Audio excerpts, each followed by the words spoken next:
Welcome to a little bonus basketball here.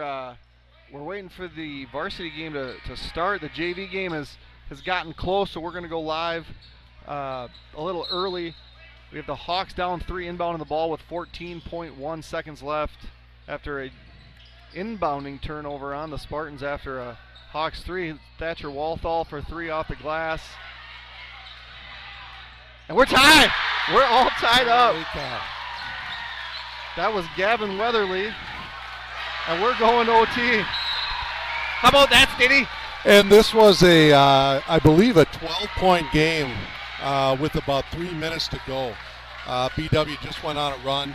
To fill you in, if you missed the very end, what just happened right before that 14-second timeout, BW Thatcher Walthall, I believe, came down, hit a 3, cutting the lead down to 3. A little confusion on the Somerset side, and they ended up turning the ball over. They passed it into a guy inbounds, who then ran out of bounds to try and re-enter the ball. BW got it, and you just saw the end there. Kind of wow. Yeah, so we figured we might as well go live, so everybody that was waiting in the queue to watch a varsity game can see how this ends. We got to see a game tying 3, and as soon as this game's done, we'll have a 15-minute warm-up followed by a national anthem and lineup, and then we'll be ready to go. So I was thinking we'd be tipping off around 7:30. We're probably not going to be tipping off till probably closer to 7:45 at this point. Yeah, depending on how this goes. But hey, if you like basketball, you got a great game to watch right now. Absolutely.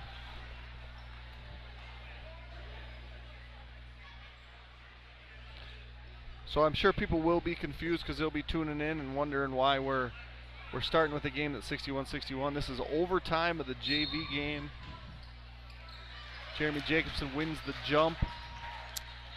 And Thatcher Walthall, who he's hit a number of threes. Weatherly takes it to the hole, rebounded by Tomendahl. And just as a little update, they do play a 4-minute overtime period. Both teams are already in the double bonus, so any foul, we're going to see 2 shots. Spartans up 2. Benson Campbell with the headband getting to the rack, tying the game.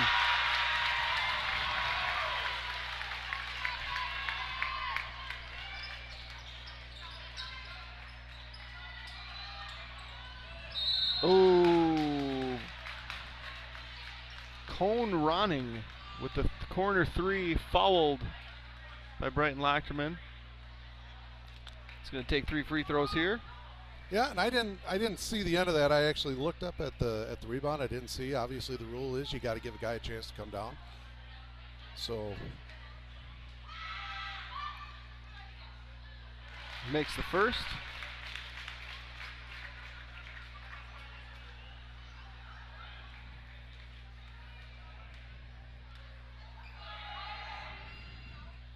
Misses the second. And if you are sitting at home looking out here, you can look across the stands. This place is starting to fill up. We're getting a nice crowd in here tonight. This looks like it's going to be a fun time. 2-point lead for the Spartans. 3 1/4 left here in overtime. Overtime number 1.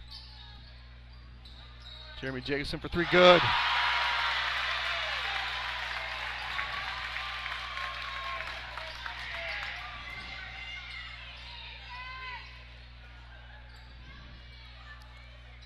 And the life in here has just picked up. For those of you that were watching the earlier feed of the JV game, there was just kind of a ho-hum. All of a sudden, a great game just broke out. There we go. We got a little run out here by Jacobson. Too excited. Coming back is Freese. Nice job of stopping the drive there. Tomendahl to the hoop. And Campbell again. Scrappy. Thatcher Walthall going to bring it up. Calm things down a little bit. This is bonus basketball JV overtime coming at you from the West Gym. It's a no call. Lachterman out of bounds. They didn't get that, but the ball does go out of bounds here. Spartans the other way. I'll tell you, the student section, they see it all. Steady. They haven't missed a call yet tonight. No. Sometimes they may disagree with what the officials see, but I'm pretty sure Taden Haldorf in his sunglasses is seeing everything. So Somerset, well, it is pretty bright in here. Yeah, Somerset down 1 with the ball, less than 2 minutes to go, and the first overtime. Aho with the block. Oh, and it goes up and in. Maybe Freese, maybe Black Hawk tipped that in. Spartans back up by 1. I think you chalk that up to just a strange bounce.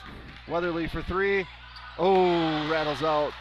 He hit the game-tying shot at the end of regulation. Stolen by Campbell. And chased down by the Spartans. The ball goes out of bounds. Hawks are going to get an inbounds play here with 83 seconds left. Jacobson's coming back in the game. So it looks like he kind of hobbled off there, but looks like he's all better now. Healed up.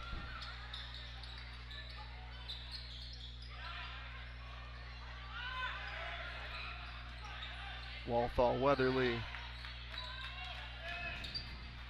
Good take.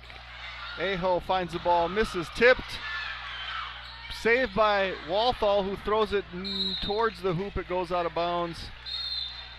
It's going to be Spartans' ball here. But they're going to take a short timeout. And that's going to give me a chance to thank some sponsors during this JV bonus overtime period. Strikers Lanes and Sports Bar, Timmerman Realty, CW Garage Door Distribution, Whitecap Financial Advisors, First Bank of Baldwin, Fenner & Jewelers, Phoenix Grill, Baldwin Lightstream, Nielsen's Foods, Hilltop Pizza Planet, Precision Truck Service, St. Croix Custom Apparel, Precision Excavating Enterprises, Blackhawk Garage Door, Schaefer Financial Services, Culvers of Baldwin, Baldwin Greenhouse, St. Croix Garage Door, Wisconsin Credit Union, TMS Auto, Firehelm Langer, Western Wisconsin Health, Village Pharmacy, Pete's Construction, O'Connell Funeral Homes, Next Level Events by 22 Farms, Marco Septic, Flagship Ford, Independent Insurance Options with Charlotte Heimer, and Auto Appeal. Thank you to all of our sponsors here at Blackhawk TV. And nice job there in all one breath. I knew how much time I had to get it done. So we are a minute 8 here. BW down 1. We got a trap in the corner. Ooh, maybe offensive, but getting away with it. Good pass and finish. Looked like 20. Alex McCurran. And it did look like incidental contact. I didn't think there was enough there to make a call. Now Thatcher tried to sell it. He did. In college, that's a technical, I think, for the flop. But Jacobson's shot goes right. Somerset gets it. At some point, you're going to have to think about fouling, but is that time now? Might depend on who they want to foul. I can't imagine there's a lot of scouting done at this JV level. You don't really maybe have that information. No, but they have watched the game. They've seen who's hit shots. They are aware of that. Right. But you're right. They don't have any long-term scouting to know who's their all-time free throw leader at this point. Unless they've got spies in at the Somerset JV practice, watching the free throw ladder competition. So what you don't want to do is you don't want your best shooter to fall out, and that's what happens. So Thatcher Walthall is going to take a seat.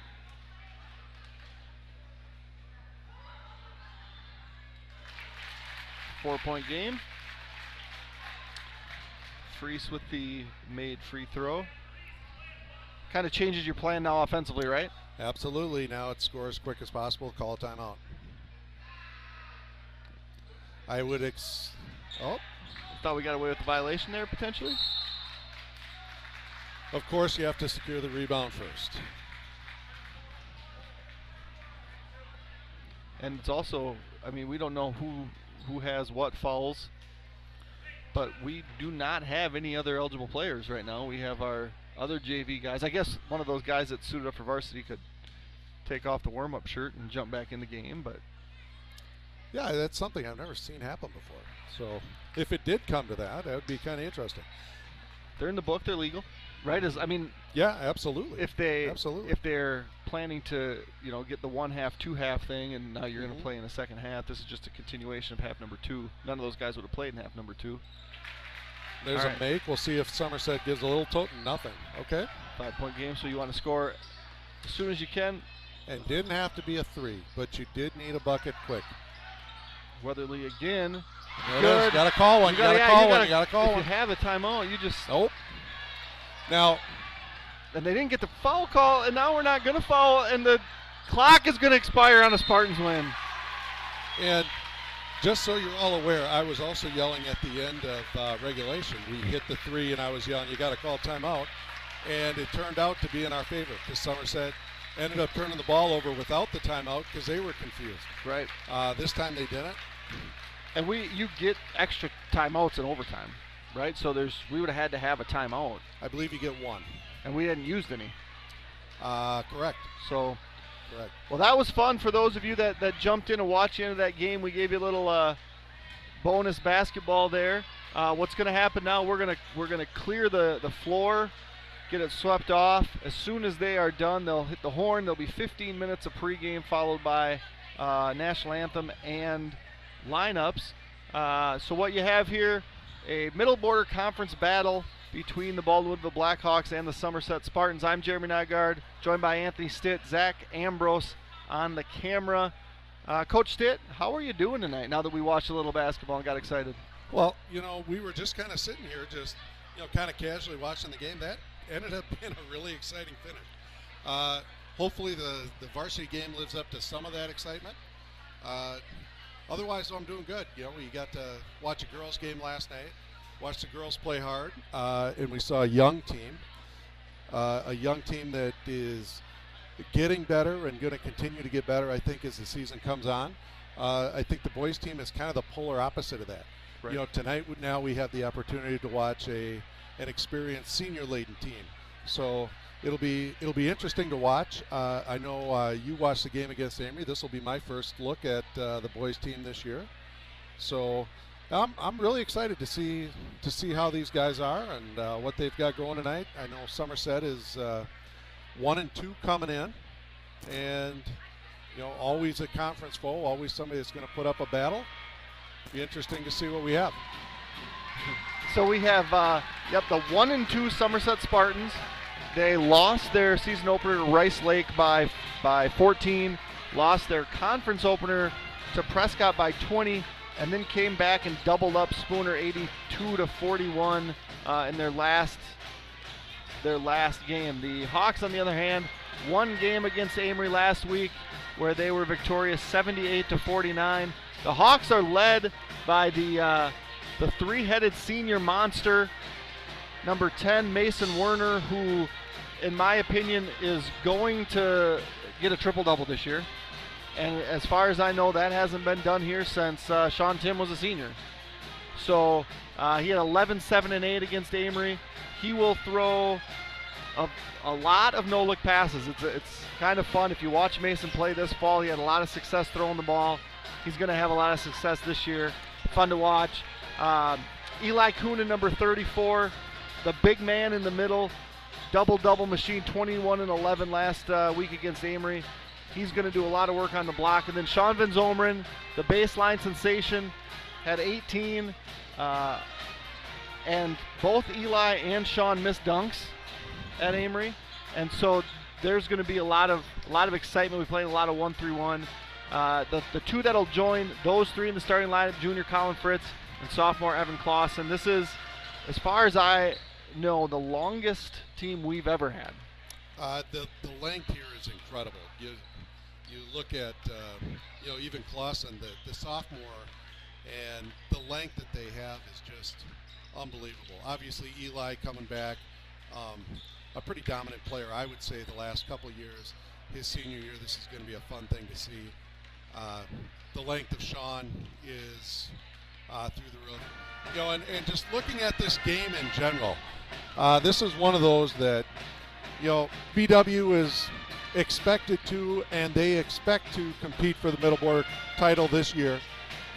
This is a game that you have to win. They got to come out here and they've got to show some of their exertion. Somerset, I think, is a nice team, but again, it really should come down to BW and Prescott, but we'll see.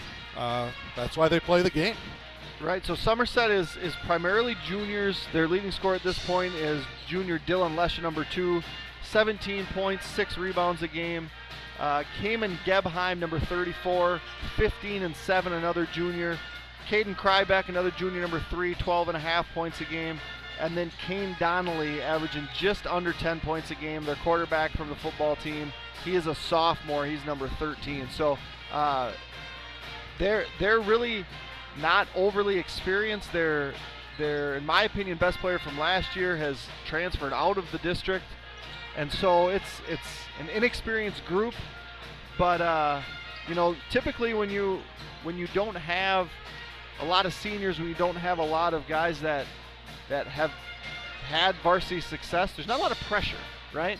It's guys that are just going out there, they're having fun. They know that they're not the favorite team tonight, and you're going into an environment that's fun to play and it's going to be loud, and you just can have fun. Absolutely. And, when you're a high school athlete and you kind of know that, it is. You can come out, you can play loose, you can play free. You got an open look, you can let it fly. You're not worried about, hey, am I going to let my teammates down? You're just worried about, hey, I got something, I'm going to hit it. Right. So, yeah, it'll be fun to see what Somerset has. Looking back at BW, word on the street is they might play a little bit of zone, which those of you that have watched Baldwin Woodville basketball for the last, 30 years, and we know Coach Benoit pretty well. Obviously, I worked with him for a long time. That zone, that's kind of a swear word sometimes in basketball. So, at least around these parts. So, that's going to be fun for me to watch. I know they played some up at Amory, some 1-3-1, and with their length, they can be tough. So you were on the staff back in the Marcus Helland era. They played a lot of 1-3-1 with that group. I wouldn't say a lot, but it wasn't this isn't something that we've never done before. No, right? no. And saying that it's a kind of a 4-letter word is a little bit off. But we obviously had zones that we would sprinkle in there, and obviously in practice you're running against zones all the time because teams would zone us. And you're right, that was probably the last time that we played a healthy amount of 1-3-1.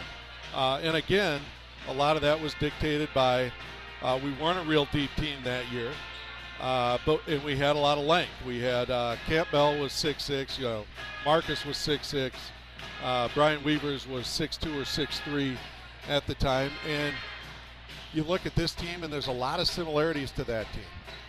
You got a lot of length there with obviously Coonan at 6'6", and he's a different kind of 6'6". Oh, yeah. Because he's a thick 6'6". We didn't really have anybody like that at that time. Marcus was a big kid, but he was a perimeter kid that could go inside. Vinny was more of the Eli equivalent, but yeah, he's a different animal. Yeah, and I think that this team, this version of the Blackhawks is going to look to play with more tempo, and offensively, and I think a lot of that has to do with the type of kids that we have. Coming off the fall where we played a fast-paced football style, and Mason was the guy that did that, and now you put him on the basketball court where he's done that. He's had some success working fast, and really, being the player of the year in the conference, there's a different type of confidence that you walk into a gym with. Yeah, and he's got a different role to fill this year. Last year, Thompson was a great point guard last year, and that allowed Mason to play that off-guard position, that number 2 spot. And moving over to the point guard, that's a tough transition. Now, Mason's fully capable. I'm not worried about that. But it's a different position. He could kind of focus on hitting that perimeter shot a lot more last year because Cameron took care of a lot of the point guard, bringing the ball up, breaking the press. And now he's the one responsible for that. So that is a change. It's definitely a change. Something I have no question that he's going to handle this year fine, but it's a change. The one big question mark I think that we look at with BW starting the year is that depth. Right. Are they going to be able to get a couple guys off the bench that can contribute? Because I think starting 5, you're probably looking at, right with Prescott, if not top in the conference, definitely top 2. I would still argue number 1. It's that depth. If somebody gets into foul trouble, do we have somebody that can step in off the bench that can give some minutes? And that's kind of a lot of what we're looking at tonight. Who can give us something down the road? Yeah, so what the Hawks did at Amory was they started Fritz, Clausen, Werner, Van Zomeren, and Koonin, and their primary bench players were James Borkart, who's also not short. I mean, he's right. Probably 6'3", 6'4", but more of a perimeter guy. And then Reese Guthrie, who actually I thought had a really good game. He was tough inside. Mm-hmm. He's another kid that can shoot it. And then the guy that kind of surprised me was Ethan Ferndenzer. Came off the bench and was the most. And I even made the comment to Coach Lehman, who's the offensive line coach. I said, hey, our most physical kid is the soccer goalie right now. And so Ethan, I think, probably earned himself some more minutes. But all of those guys coming off the bench, what we don't have off the bench is a primary ball handler. Right, and guard play in general. Right. That's definitely what I would say is their biggest question mark coming in. Now, just because it's a question mark now, does that mean that that's not going to have an answer? That's a very good answer as the season goes on? Absolutely not. And I fully expect, as we start to see the early season come, that's going to happen. That they're going to find somebody that's going to step up off the bench and be a guard. Right now, I don't think we know who that answer is, and I think there's a lot of guys that have an opportunity to fill that, that guard spot off the bench. Like you said, Borkart plays a lot of perimeter stuff, but do we have somebody that can come in and be that extra guard if we need it? Right, and opportunities will be plentiful, I would assume, for Ryan Vienendahl. Evan Clausen, even though he's another long kid, 6'4", 6'5", is, in my mind, more of the playmaking type. Mm-hmm. So, yeah, it's interesting because that's typically not the type of issue that we've had here. It's usually we got a lot of guys that can handle the ball, and we don't have a lot of guys that are really, really tall. And here we have all the tall guys. And everything is flipped. Yep. I can't envision us being in a game this year where we're outsized. I'd hope not. Which hasn't been the case. You're absolutely right. On the flip side, you're looking at Somerset, so a lot of those guys are, I don't know if you can see, yep, you got those on the screen. So Gebheim here is 53. Nope, excuse me, Jordan Walters is 53. He's a lineman on the football team, looks like a lineman. 34, Caben Gebheim, he's hanging around the free throw line right now. Bigger, thicker kid. Dylan Lesha is on the far side, kind of free throw line extended long. More of that Sean Van Zomeren build. Who else we have with 13 is Kane Donnelly, so he's the quarterback. I'm assuming he's going to handle the ball plenty. And then number 3, Caden Krybeck, a smaller kid. He's gonna be a guy that shoots it from the outside. So we beat Somerset twice last year. I can't think of the kids. Mull graduated for him. They've lost a number of really good players over the last handful of years. The Trey Krybeck, the Melvin Medina Ortiz's, the Ty Maddens. A really fun rivalry that's kind of been in play, but the Hawks certainly the favored team tonight. Just got to come out and answer.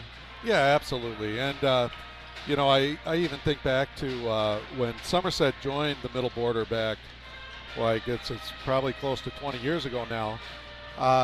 And we always seem to have some great games with them down the stretch. They had some really good teams in there for a while, and they've kind of gone through a number of different styles of play as well as we've gone through it. Their coach now, Krybeck, who was a longtime assistant up at Osceola. So Krybeck's their assistant. I'm sorry. Troy Wink is their head coach. Okay. But yeah, you're talking when they entered the middle border was the fall of 2002 when they had Shockner. Okay. And that was our we won the conference in 03, but that was Somerset was the team that we had to compete the most with to win the conference. So we'll be wearing the Blackhawks will be wearing the white, Spartans in the black. We're going to do the old jump up and touch as high as you can. Always a great drill if you can jump. Yeah. If you can't, you never really like this drill much. Donnelly looked pretty springy. Lesha looked pretty effortless. Now they're coming from the other side. Well, you can't leave the lefties out. Did we? I don't know. I feel like we might have done this one year. We always would end with the off the backboard. Well, the layup ball, yeah. Oftentimes we tend to spend a little too much time on pregame warm-ups as opposed to other things that might matter a little bit more. Yeah. But they are fun. Yeah, I mean that's fun to see who can jump a little bit. Got a little school song going. And as you look out there, really, really nice crowd for a Tuesday night. I know it's the first home game of the year. People want to get out here and see what the hype is about. Yeah, and then the rest of the people that aren't here, they wanted to stay home and listen to you on the headset. I don't know. I think they're all here. Well, the numbers on the stream would beg to differ. All right, so we're going to have Don Timmerman take over here. We'll do our best to get that feed to you. National Anthem starting lineup, and we'll be back for the tip-off.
Yeah, we're not going to hear the names over the band. So what we have for starting lineups here for the Spartans: number 2, Dylan Lesha; number 3, Caden Krybeck; number 13, Kane Donnelly; number 34, Kamen Gebheim; and number 53, Jordan Walters.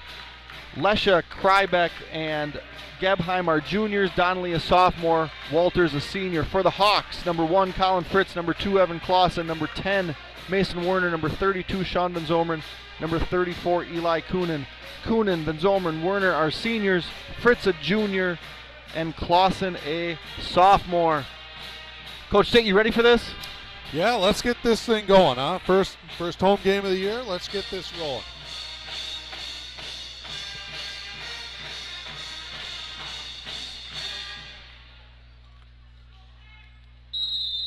Lesha and Kuhnen will jump. Advantage Hawks. And Somerset starting in a man.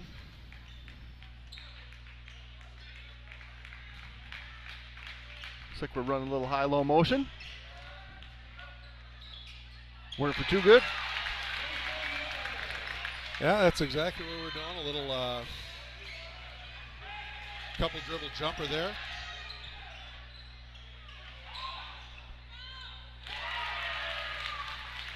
And that was Krybeck getting the Spartans on the board and taking a 3-2 lead.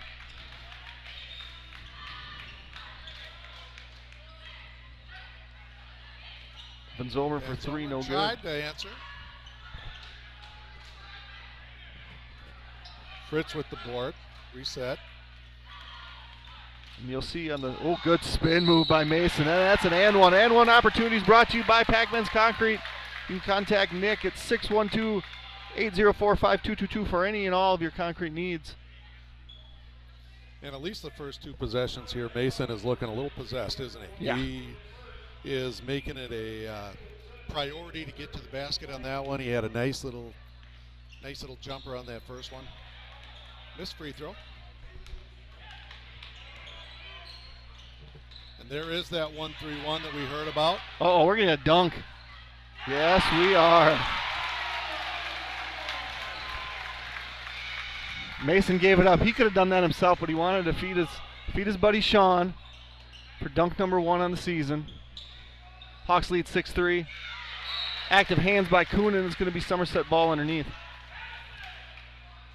So, this is the second night in a row because we also watched the girls play a lot of 1-3-1 last night. So we're getting to see it again here. Oh.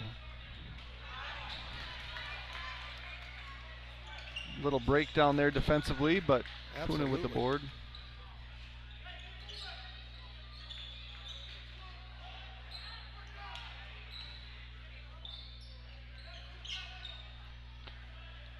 Coach Benoit wants Kuhnen with the touch on the block.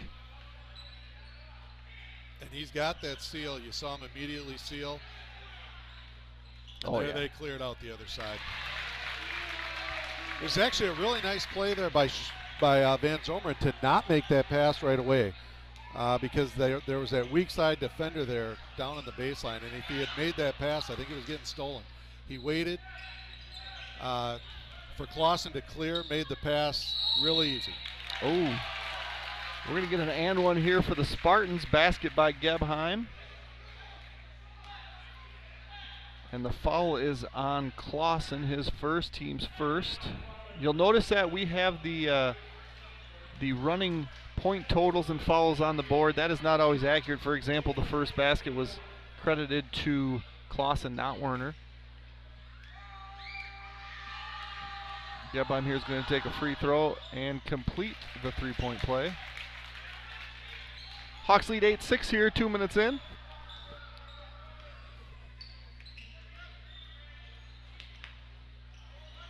And so far, the first couple of possessions, we've seen the good and the bad of that 1-3-1. We saw a turnover lead to an easy dunk. That's the good. We've seen a wide open three given up. Oh, good move.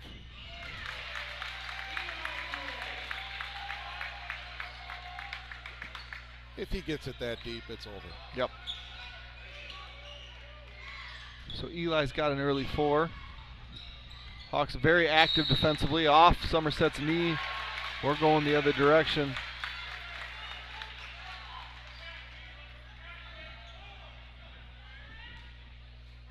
And again, a nice job defensively there by Van Zomeren. He had to come down quick, cover that high post, and kind of force that shot off the knee. Ooh. Turned over by the Hawks in transition. Gebheim underneath. He's going to get another basket. He's got a game high 5 points right now as the Somerset Spartans pull within 2, 10-8.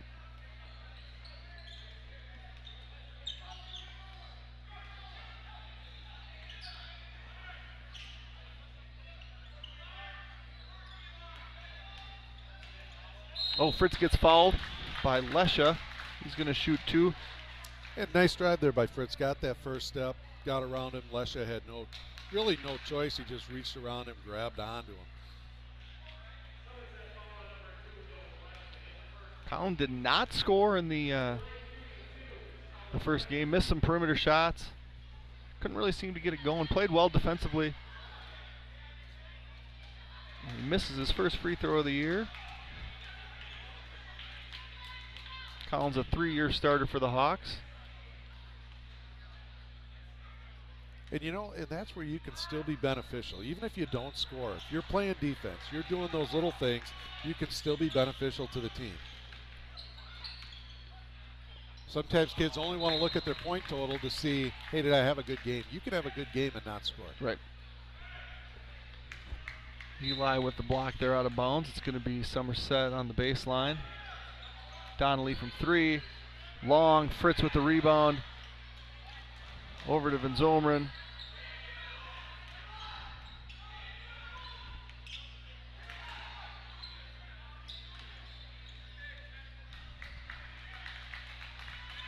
Eli can knock that down, and he did.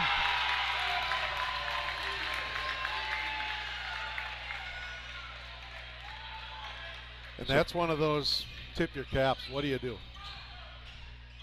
Well, you recognize that even though the kid's going to be 6'9", you promote the perimeter shot to him when he's in 7th grade. That's what you do. Travel on Somerset, and we're going to go the other direction. Sub here, we have Thomas Waskell checking in for Walters. I tell you what, that is really where the game has changed. If you were 6'9" in my day, you didn't leave the block. Right. Now it's become much more of a, everybody can do everything. We have Borkhardt in there. Oh yeah, I didn't even see James checked in for Evan.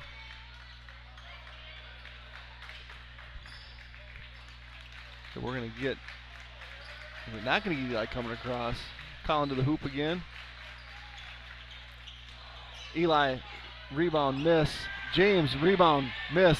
Eli, James, Eli. Somebody just picked the ball up.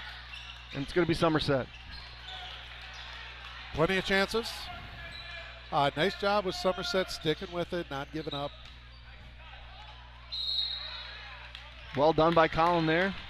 It's going to force a jump. It's going to stay here, but a good contest on that shot and to not foul. Yeah, absolutely. You can see there's some growing pains with this zone as well. That's the second out of bounds play.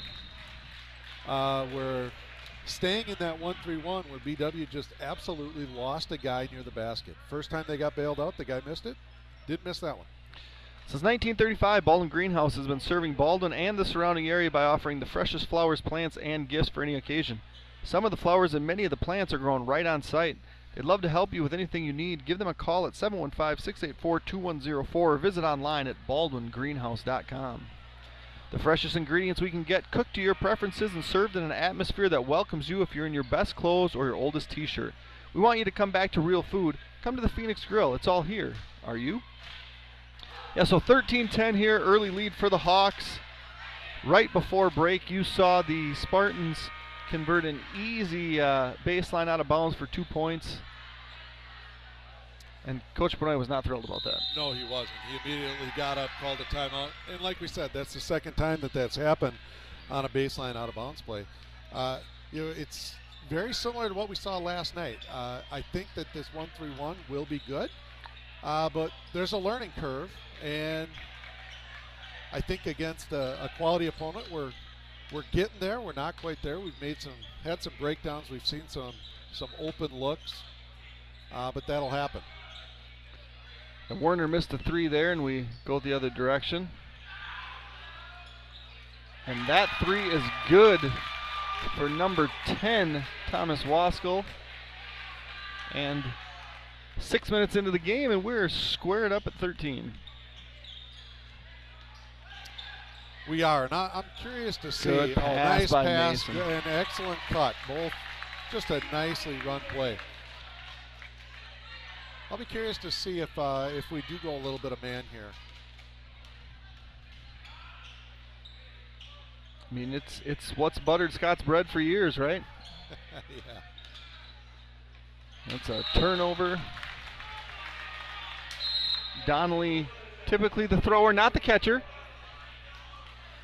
at least on the football field. You know, and one of the things we saw last night when Durand's girls attacked the 1-3-1, they really didn't do it through the high post, which is normally what you think of and how to attack it. Somerset's been overloading the post on both sides, kind of a different way of attacking. Both ways have been effective. We saw Durand be real effective, even though they really didn't run much through the high post. Tonight we're seeing Somerset, at least starting out here, being pretty effective against it, and they're utilizing that high post a lot. Collin gets to the lane, uses his shoulder to get some separation, but misses the shot. And to me, that looked like it could have been an offensive foul. But not called, so. Gebheim in the short corner.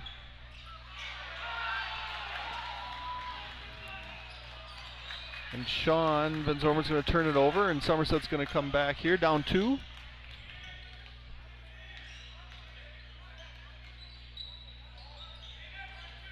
Quick hands by Werner, deflects the ball. And Sean, I'll tell you, I mean, for being the guy that's at the top, he's finding himself on the baseline. Good shot, I believe that was Rojas. He is, and one of the things with that 1-3-1, both the top guy and the bottom guy, they need to move a lot. Right. You often think about that top guy as, you know, they get to just hang out there and get steals, and sometimes that's true, but when that ball really gets swung and used on the baseline and down to that short corner, they got to get up and down, because they're then one of the primary rebounders. Turnover followed by, a missed shot by the Hawks followed by a turnover. Eli for 3. This one long. Clausen set to check back in the game. Ryan Wiedendahl set to check in the game as well as some Spartans. Looks like Jamison Wink and Kane Donnelly. That's going to be a foul on Sean Van Zomeren. Yeah, his first. Team's second. Werner's going to take a seat. Borkhardt's going to take a seat. Krybeck and Gebheim. And there were a lot of guys there that were calling for a break. I don't know if you noticed that, but there's some tired legs out there right now.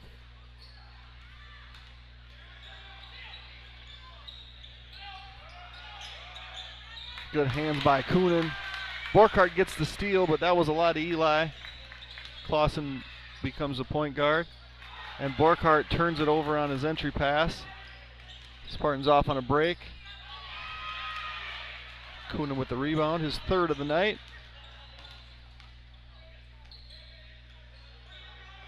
They're going to slow things down a little bit here, run some offense. Smart play there by Eli. Wiedendahl travel. Shuffle your feet. In the NBA, that's what you do every time you catch it, but we're not quite at that level yet. No, you don't quite get the benefit of the doubt at the high school level. Waskell tried to thread the needle, unable to. Somehow didn't turn it over, though. And then Waskell follows that up with his second 3 of the night, so 6 points off the bench for the senior. And the Hawks are now trailing the Spartans by 3. Entry pass deflected out of bounds by Lesha. And Werner's going to get back in the game. He's going to come in for Borkhardt.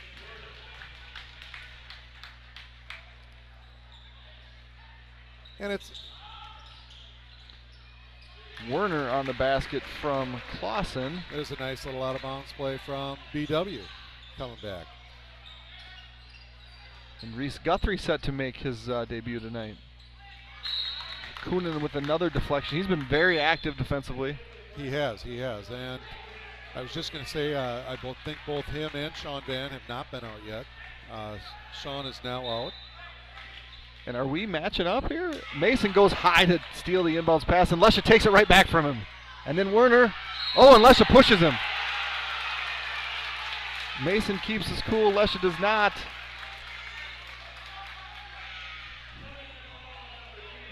Lesha's second foul, that's big for the Spartans' leading scorer. Maybe that was Mason losing his cool. Have you seen Mason lose his cool?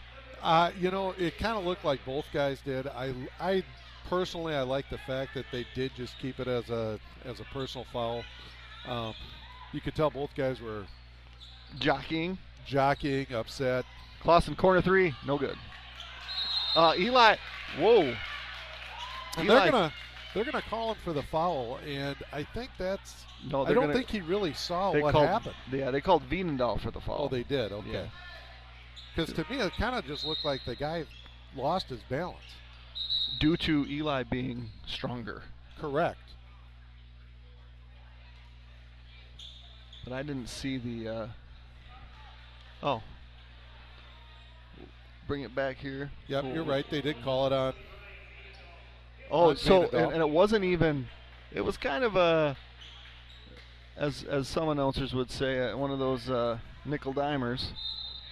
Because Ryan comes in and didn't even touch the guy that fell. He touched a different guy who kind of vacated the spot. Mm-hmm. Interesting here. Now you have, they're staying in that 1-3-1, but now you got Ryan running the baseline. You have Werner up on top. And Eli just erasing shots. They're going to talk about bounds. this one. It did go off the Somerset guy, and they got the call right. Hey, you got to love it when officials talk to each other. Absolutely. That's another thing that has changed over the years. You never used to see officials talk. They made a call and they stuck with it. Now you see them talk a little bit, which I think has been a good, positive change. But getting 3 officials on the floor as opposed to 2 for all those years. Werner for 3, off the glass, no good. And we are going to get a Wasco run out. He's a good, fast, heady player for the Spartans. He's got 8. He is, and this Spartan team is impressive here at the start. They're active, and there we got another foul. That might be an intentional. And he got teed up, yep. And I don't know if he got teed up on the initial foul. No. That would have been a flagrant. He must have said something right after that. But he... so he pushed Mason is what happened. Yep, which I thought they were going to call as a flagrant. And then after that, he must have said something. So this will count as 2 fouls now against him in this one possession, or it should, because they called an initial foul, then they called a technical. Yeah, I marked him for 2 fouls. I guess I don't know what the... So we're going to shoot 2 free throws. Werner misses the first. The board is showing him with 2. I don't know if he had a foul before that. He did not. Okay, so then that should be correct. Now, I don't know if you recall the game about three and a half years ago at Somerset. Chippy game. We come on the first half, score like 40. Somerset closes the deal. And a Trey Krybeck technical ended up kind of allowing us to separate and get that win. And Eli's fouled. And this is something that you will often see in a game, is when you see a hard foul followed up by a technical, you'll see the officials want to take control, and they're going to call tight fouls at this point. We got and that, I believe, was, if the ball was initiated, you can't call a timeout. So I don't know what just happened there. Right. Somerset called a timeout, but Eli already had the ball. Yeah. Either way, we're gonna take a 30-second break. Members of Wisconsin Credit Union can access account information and take care of most everyday banking needs via Wisconsin Online, the mobile app, and text banking. Immediate access to your Wisconsin accounts is also available 24 hours a day via touch-tone phone. Visit them at wisconsincu.org to learn more. Whether we're cooking the perfect Butterburger to order or scooping up our freshest batch of the flavor of the day, we work hard to ensure you will always leave happy. We know you have a lot to do and many options to choose from, so we appreciate when you take the time to visit Culver's of Baldwin. Thank you for joining us tonight at Blackhawk TV. I'm Jeremy Nygaard, joined by Anthony Stint and cameraman Zach Ambrose. Exciting game here so far. Spartans lead 20-18 with 6:59 left in half number one. Eli Coonan is going to shoot 2 free throws after a foul on the Spartans, and the Hawks will shoot free throws from here on out for the rest of the half. And you saw the 3 officials right after they called that timeout go and have a little talk. I'm guessing that's what they said was, you know, we kind of made a mistake there. He should have been allowed to shoot that first free throw with the ball in his hand. And coming back, made one, tipped out. Blackhawks keep possession.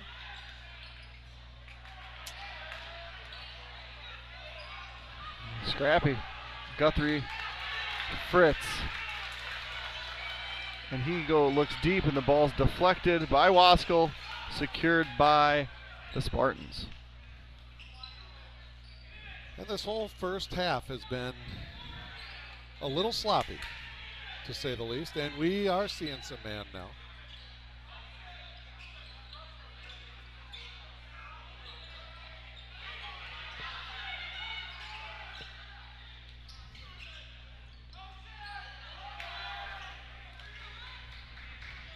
Deep 3 from Krybeck, no good. Rebound by Coonan. He's got 10 points, 4 boards in a busy first half.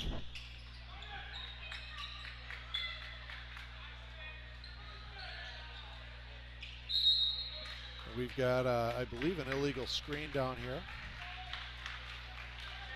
Clausen's second. I was watching that screen. There wasn't a lot of movement there, but like we said before, oftentimes when you see a kid get upset or you see a technical called, officials start to try and clean things up. And they start calling little stuff. Walters. Spin, kick out. Gebheim with the board. Kicks it out to Krybeck for another 3. That's up. That's long. Walters with the board. Saved. Fritz secures. We're going the other direction. Euro step foul up and off the rim. Fritz will shoot 2. Getting Wink back in the game. That's Gebheim's second. So Gebheim, Krybeck, and Lesh all with 2 first half fouls for the Spartans. Yeah, and they haven't been going super deep on their bench. They've played 8, so getting those guys into foul trouble, definitely a big deal. Colin 0 for 3 right now tonight from the stripe. Mason just walked up and said something to him. Whatever it was, it's going to work. I would imagine it will.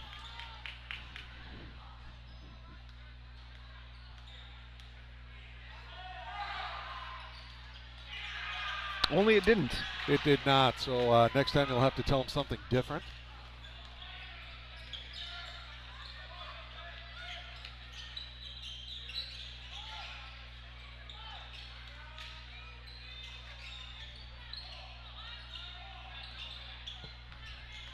And again, Blackhawks back in a man. Werner very active up top. We got Rojas getting to the rack. Ambrose, oh, that was a travel. I was going to say, he pulled that pivot foot for sure. Ambrose would tell us that Rojas may be the fastest runner in the conference.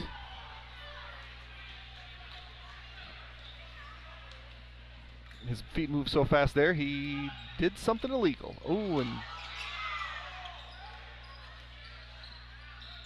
Eli screened Rojas, and I think we're a little out of sorts right now, I would say. Guthrie loses on the dribble, and we're going to get Clausen with his third personal, and Sean Van Zomeren quickly off the bench, and Borkhardt.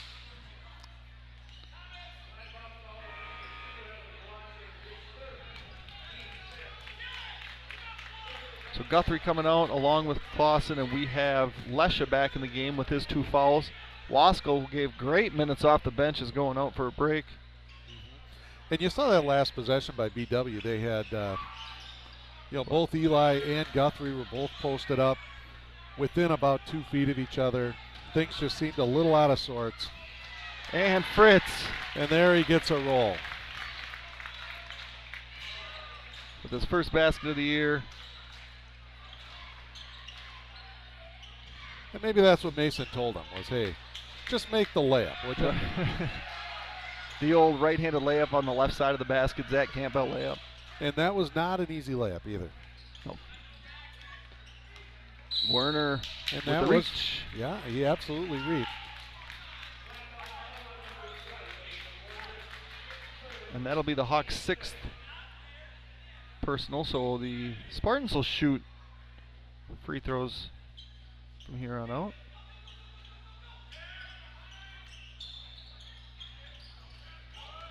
Nice help there by Eli. Stepping out, recognizing the play was a handoff. Oh! That was interesting. Walters with the basket. Coonan doesn't go down easy, and when he does, it's not great to land on Werner. Nope, and they just called Eli for a foul. And you could see it, him coming down. He was going to get position, but you could also see the official that he was waiting for it because he knew he got shoved on the other end, that he was going to make a call. Eli wanted to talk to him. The official would not look at him.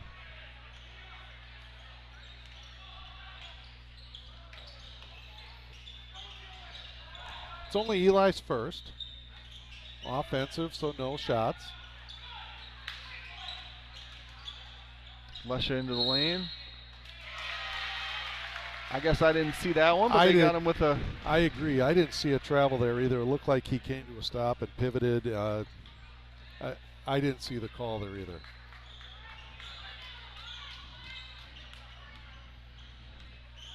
Three minutes left in half number 1. Hawks trail 21-22. Eli gets it on the pivot up. No good. Foul on Walters. It's going to be his second. Walters with the classic, putting his hands straight up in the air move, even though he was completely leaned over in the actual shot. They actually called that one on Rojas, not Walters. Okay. Trust me, I know that move well. I did it a lot. Doing good on the free throw. We've missed 7 free throws. We're 3 for 10 at this point. And cracks the backboard, but makes it. You know, if you've missed 7, hey, why not try to bank one? Absolutely. I like the strategy. Coonan game high 12. Yep, and you know, right now he's having a little word. He's just trying to let the official know. We'll see what happens here if that has an effect. Little confusion there. Walters finds Wink for their 2. Very nice little pass there. I'm not sure why the double came. I don't think we needed it. Shot from 15 up, no good. Gets his own board up again, no good. And you know what? Really good box out there by Somerset. Donnelly had a really nice box out. And now Collin with the foul. We're going to get free throws here for Kane Donnelly.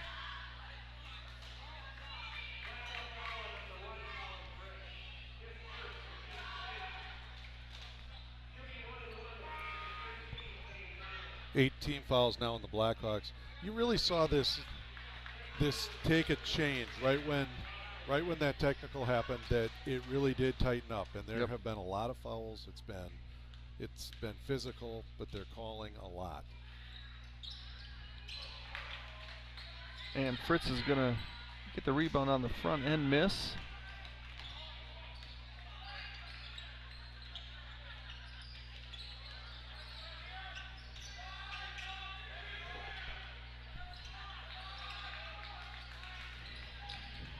Looked like he had Eli for the post there. Didn't want to make the pass.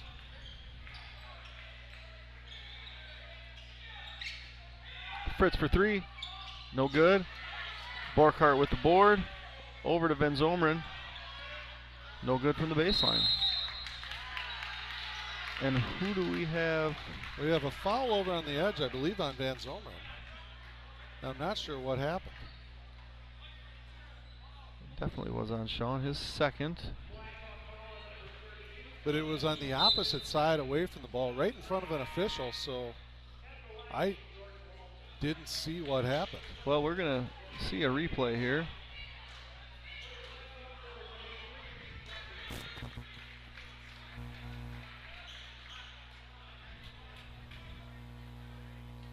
So he gets boxed out. Yeah, yep.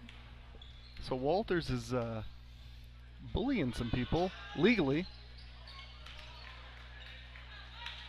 He boxed Sean out and kept backing him down, and Sean kind of got frustrated and pushed him and got called for it. I mean, Somerset has been physical. They have not been. They haven't been afraid. They haven't shied away, and we're going to get a travel. And checking in is Gabe Allen Sr. Kind of an interesting sub there with only a minute 22 left. And Rojas with the three to give the Spartans a 4-point lead late in half number one. Good pass, Werner, Kuhnen good.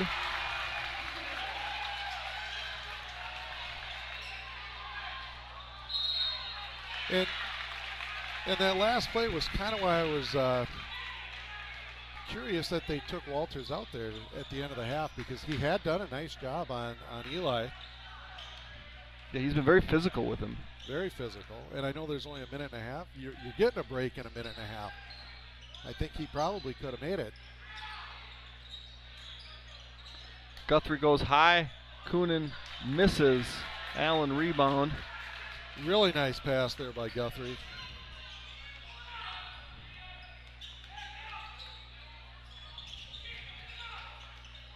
Guthrie goes for the steal. Wink is going to get a shot in the lane. No good. Werner board. 20 seconds left. We'll see if we hold for one. The official is telling him to hold for one, I believe. We're going to get some free throws here. I believe that's a foul on Allen. Yeah, that'll send Eli to the line, shooting a bonus. So we're getting Lesha, Krybeck, and Gebheim for this last offensive set. All three of those guys have 2 fouls. Yep. And they are their 3 leading scorers, so it makes sense. Yep, get them in there. You figure you're going to have it on offense. Don't get an offensive foul. Yeah. Oh. And we've got a lane violation, it appears. 25. So Wink.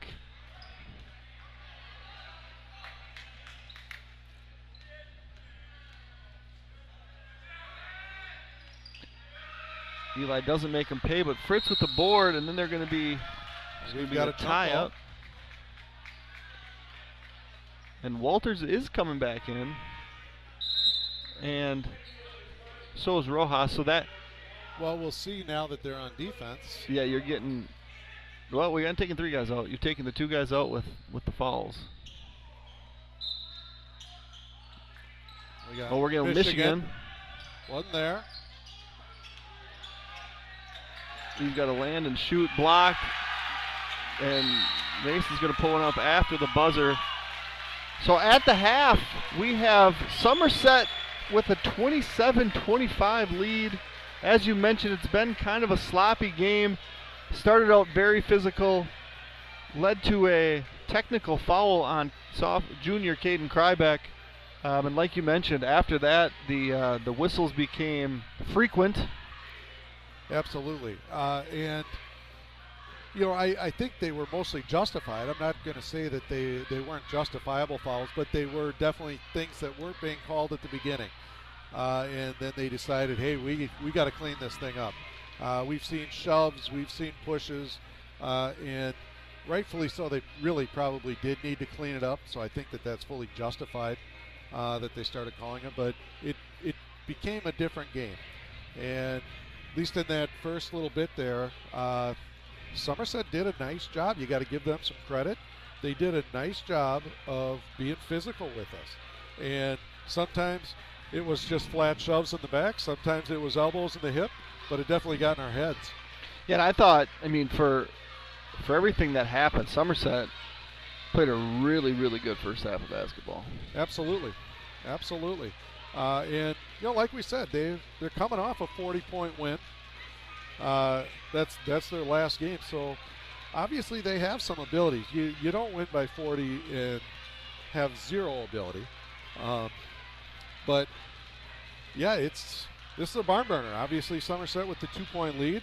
A little bit unexpected, I would say, at least from us up here in the booth. But Somerset has done what they needed to do. They've shot the ball fairly well. Blackhawks came out. They went 1-3-1 for probably 2/3 of the first quarter, or the first half.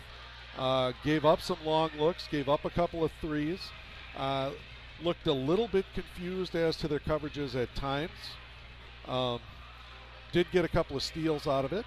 And then really the last third of the half went back man. And where that was maybe a little bit more effective, you also saw him foul a little bit more out of that. So we'll be curious to see what they do coming out here in the second half. What do you think? Based on the fact that they're not in foul trouble yet, outside of Clausen has 3. Nobody else, I believe, has more than 2. Sean has 2. Clausen has 3. Yep. I expect them to come out man to start the second half. I also wouldn't be surprised if Clausen doesn't start just because he has that third foul. You don't want him to pick that up right away. But I'll be curious to know. I would say if this was 10 years ago with Coach Benoit, we could guarantee that they're coming out man. Right. We probably aren't seeing that 1-3-1 the rest of this game. Right now, I know he's a little bit more locked into playing that this year with the team that they have, so we could see it again. But I expect him to come out man to start the second half. Yeah, and I was actually leaning the other way. Okay. I was thinking that we would go back to that 1-3-1. But the 1-3-1, the thing that's always great about it is when you throw it at somebody, it takes some processing to figure out exactly what you're going to do.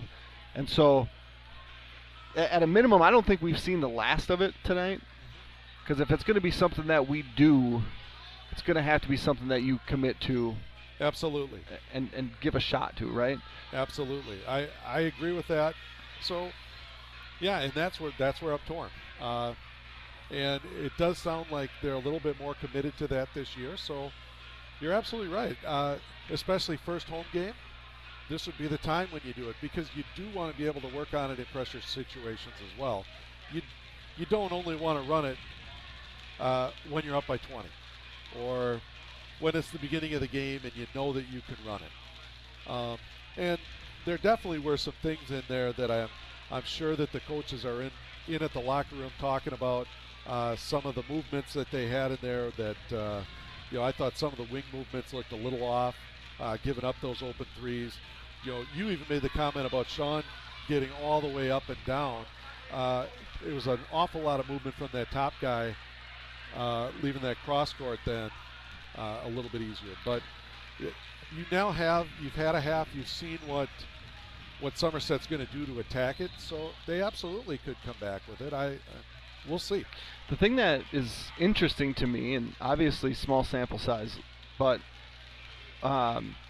in the 3 games that Somerset's played, a team has scored 80 or more, right? Once them in their win, twice the other teams in their losses. But you're talking about a team in Somerset that averages over 70 points a game. And us, who scored 78 against Amory, and we're playing a 50-point pace. Like, something's not adding up here. Agreed. And, I've been impressed with Somerset's defense. They've done a really nice job, especially down low, defending Eli. Obviously, you can see that is still our priority. We want to get the ball down to them. They've done a really nice job. That Walters kid has done a phenomenal job down low, just battling with him, making it tough, making him have to work for everything. And correct me if I'm wrong, but I believe Eli played the entire first half. Yeah, I don't think he came out. He never looked tired to me, but at some point, and I believe Walters didn't come out until that last minute and a half. I believe he played the entire first half until that last. And he might have came out if he might have told his coach, hey, this is hard. Yeah. He's the only kid in the conference, to my knowledge, that is going to have size on Eli. Yes, physical size. And, for Eli, that's good. He needs some of this to get started. He needs some of this to get battling with it. What you see out here at halftime are the first and second grade little dribblers. They performed last night for the girls' game, and now they're performing tonight for the boys' game. That will end their basketball season, this performance. I don't know how many kids were signed up, but I know that it wasn't everybody last night. It's not everybody this night, but it's a decent number of little dribblers, which is cool. It absolutely is. And, we talked a little bit about it last night. One thing, I think these guys have gotten better in a day, because I've only seen, there's a turnover, but I think I've only seen one turnover tonight. Last night we saw a couple more. Must have been the case of the Mondays. Yeah. But, the other thing, hats off to the volunteers and the parents that come out and help with that. That's a lot of time, and if you've ever worked with 40 first and second grade kids and every single one of them has a basketball that they're bouncing around, that's not necessarily an easy task. No. Nope. And if you would like to help, if you're listening and would like to help in the program, we're always looking for people to help. You can go to blackhawkbasketball.net. We're actually hosting a tournament, 2 tournaments this weekend, one at the high school, one at Greenfield, and we're looking for volunteers mostly in the afternoon. Have a little sign up. If you go to that website, there's a tab that says Dibs, and we are looking for helpers. I think we need about 12 more hours covered this week, so certainly if you would like to help out, we would love people to be involved. Quick before half, I'm going to tell you a few more things about our sponsors. Is hitting the lottery your idea of financial planning? Consider meeting with financial advisor Brandon Graber with Whitecap Financial Advisors for a strategy session that helps put you more in control of your financial future. They specialize in investment management, financial and retirement planning, life insurance, and education funding. Call today to set up your no-cost, no-obligation appointment at their Roberts or Turtle Lake location by calling 715-760-9001. From the roughest seas to the highest peaks, Whitecap Financial Advisors will be with you every step of the way. Securities and investment advisory services offered through Woodbury Financial Services Incorporated, member FINRA SIPC. Insurance offered through Whitecap Financial Advisors LLC, which is not affiliated with Woodbury Financial Services. The market is changing. Take advantage of our combined 30-plus years of experience to guide you through it. Call Don at 715-684-9541 or Andrew at 715-928-0410 of Timberman Realtors for all your realty needs. Flagship Ford is your source for new and used Ford cars, trucks, SUVs, parts, services, and more in the Baldwin area. Our goal is to provide the best possible service to our customers and make sure your car buying experience is second to none. We are conveniently located at 850 Fern Drive in Baldwin. We have Just a few seconds left before half number 2 gets underway. We will be back Friday night for a girls' conference battle between the Blackhawks and the Ellsworth Panthers. So if you're looking for something to do Friday night, you can come here. If you're looking to stay home, certainly catch it on your television. So Hawks trail 25-27, 1 half to go.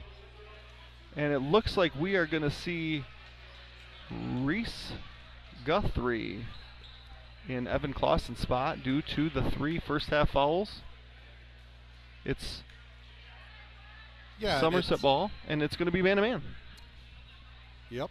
And that was the big question. What are we going to come to coming out of half?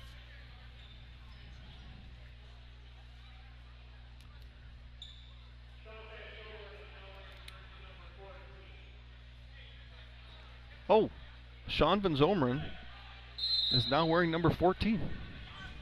Okay, must have had some blood on his uniform. Or somebody stole his jersey at halftime. It's like the Michael Jordan missing jersey story. Walters, rebound. 2 points. Yeah, you saw Eli there trying to set up to take a charge. Guy went right around him.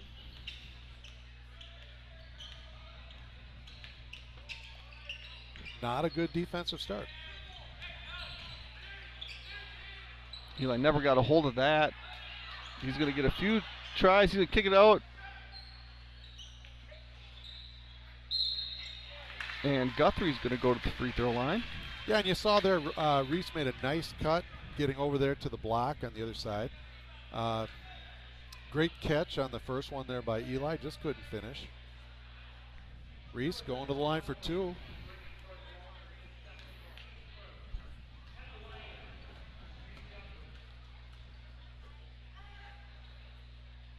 First one is good.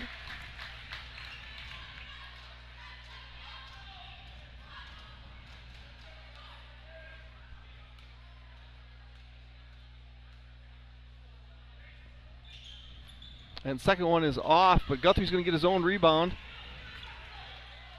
and get fouled again. Yep.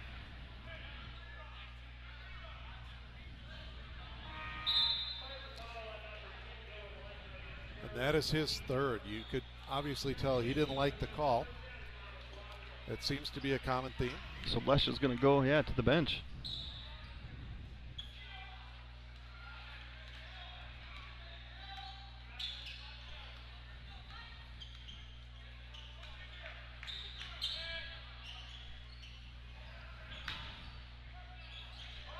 Werner for 3.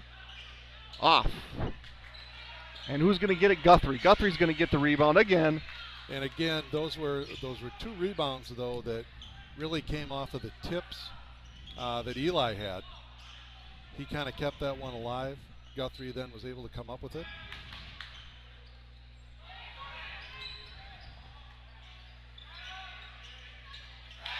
And there's the 3.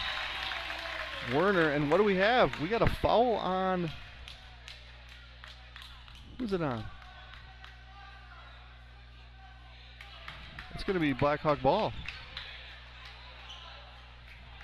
I believe they called a foul on Walters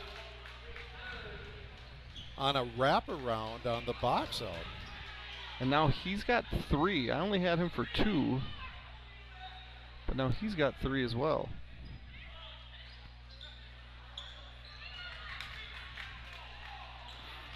Werner with the deflection. Fritz with the save.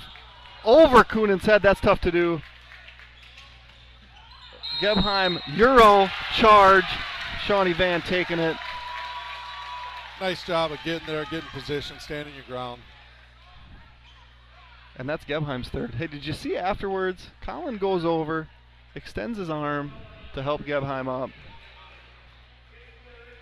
One of the Somerset guys runs over, pushes Colin's arm out of the way. I did not see that, but it's an interesting. It is. I don't know what the word is I'm looking for. It's just interesting. Werner gets to the lane, floater up, no good. Gebheim rebound.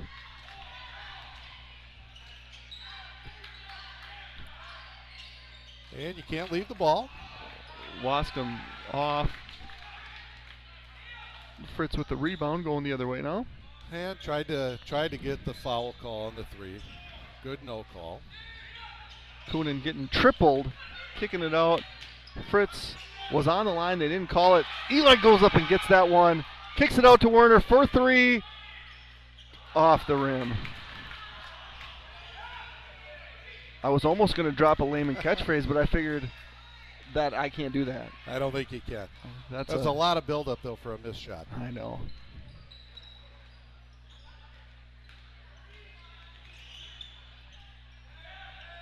Oh, yeah, Werner flips it behind his back.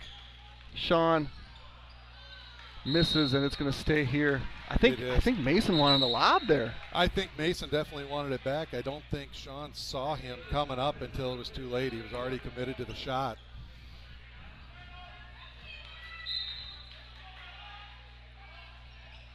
After the little dribbler performance, we got people looking to leave. What are they doing, Stiddy? There aren't many. There's still a pretty full crowd in here. Or maybe they're just moving. Werner into the lane. Kicks it out to Fritz. Got a little too deep there. Over to Sean. Sean doesn't take threes. He only takes long twos. Fritz to Werner. Werner attacks. Pull up. Good. What do we have and here? We got a my time.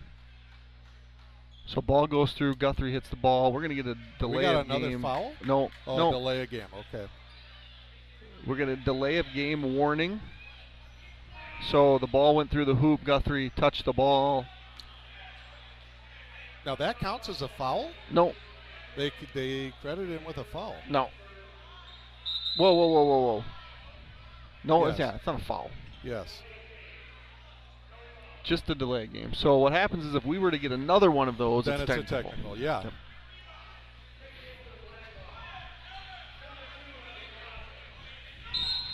And they cleared it up.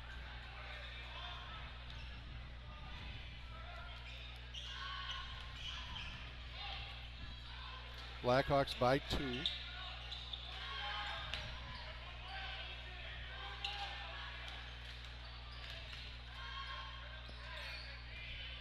Krybeck, Wink, Donnelly.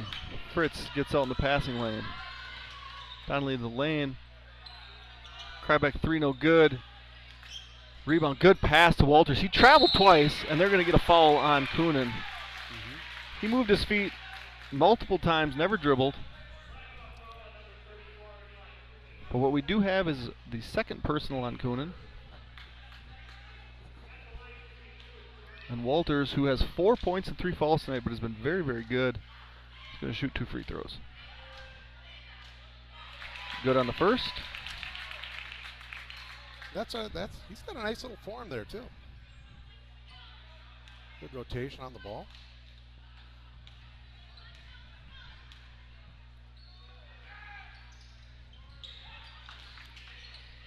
Fritz with another board. I got him down for 4.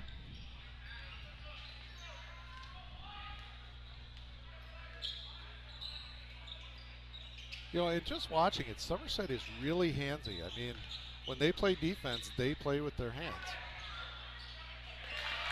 Sean almost didn't know what to do with it being so wide open. Assisted by Werner. Got Mason for 5 assists to go with 2 boards, 12 points. And you saw Walters on that one really had no idea where the ball was. He was still looking, trying to find Eli. Krybeck attacks. High off the glass. Good. Excuse me. Waskell.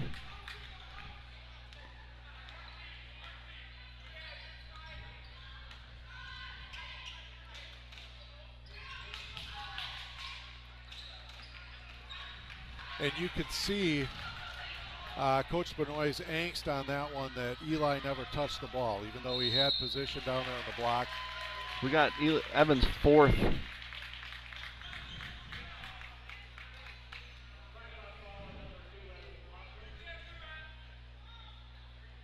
So Borkhardt's coming in, and Wienendahl.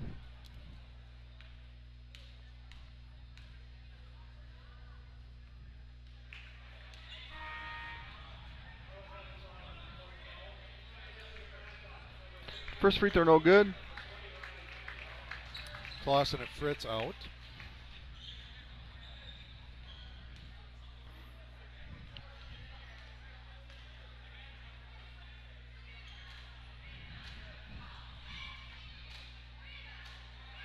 The feel of this game is less early December and more like late February. You get that too, or is that just me? No, there is a little bit of that. I mean, you got a large crowd, you got a close game, and this has been a physical game. You're right. You often don't see that this early in the season, but it's definitely been physical. And I mean, when you play a team a second time, there's that familiarity, and it really feels like there's some. There we go. Eli with another 2, assisted again by Werner. Just some bad blood. I don't know if that's. Yeah, it really does feel like from that. football or. But even you just watch little stuff away from the ball. There's guys always have their hands on each other. There's kind of just little pokes and prods. Lesha with a good take. His second basket. It's going to knot this game back up at 35 with 12 and a quarter left to go.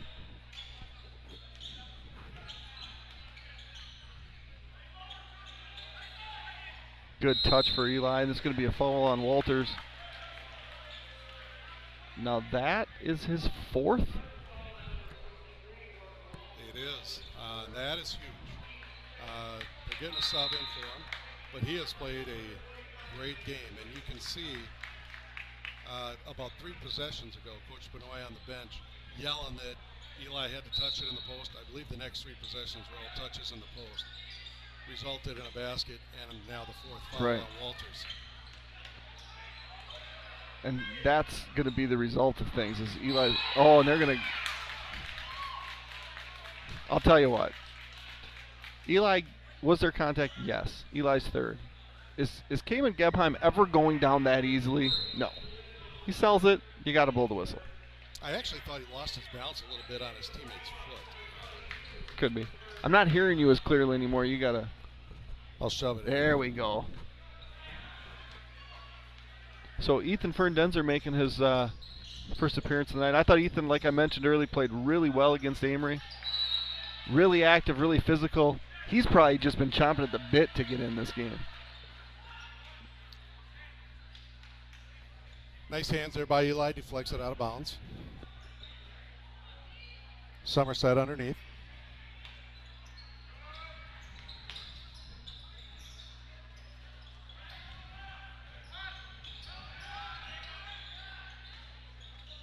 Oh, Lesha that gets turned away by Coonan.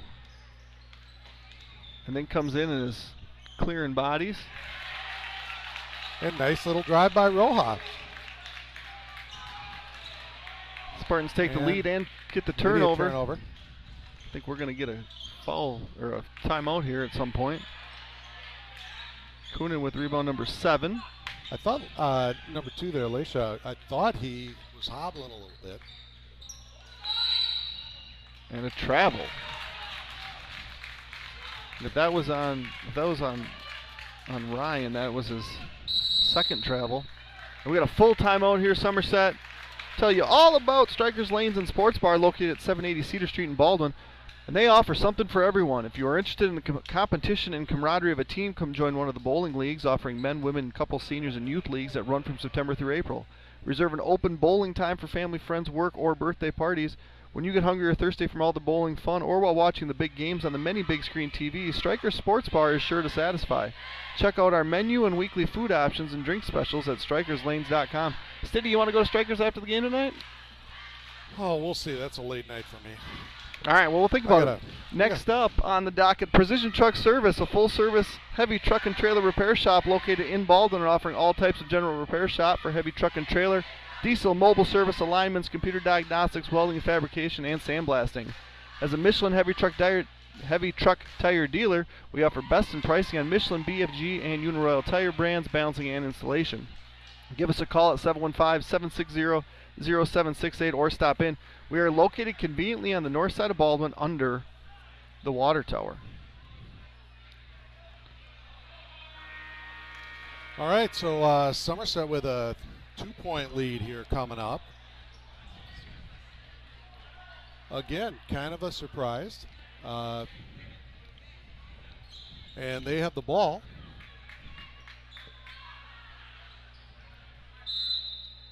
We haven't seen any 1-3-1 zone here in the second half out of the Blackhawks.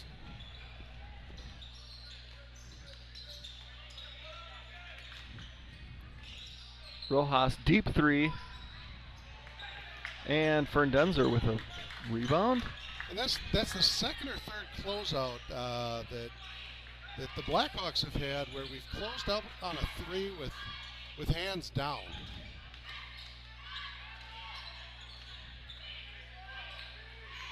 And they're doubling Eli before he touches it.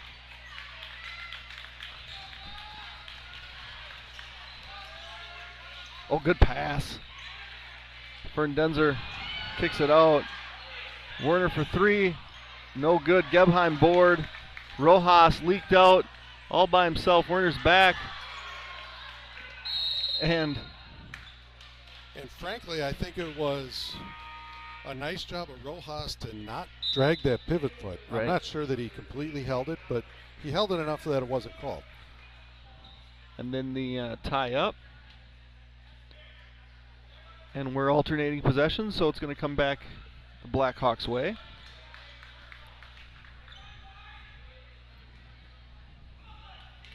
We'll see what the Blackhawks do here. I fully expect to see a post touch.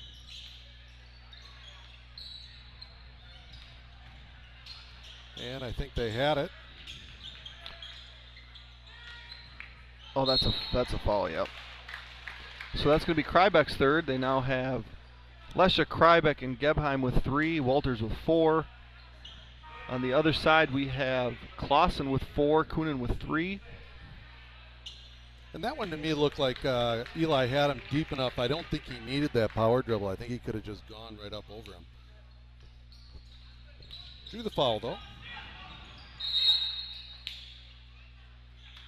We got a timeout there right before a 5-second call. Firehelm Langer is a CPA firm with offices in Baldwin, Ellsworth, and River Falls. At Firehelm Langer, our clients are our top priority.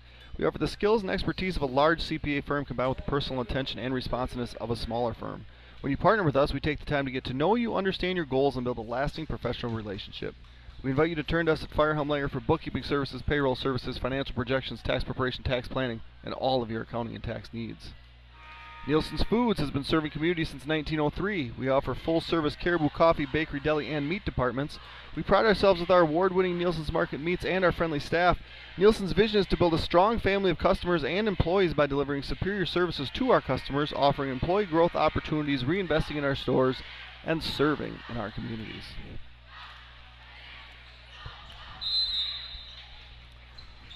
Michigan. Yep. And there he was. And he's followed by Donnelly.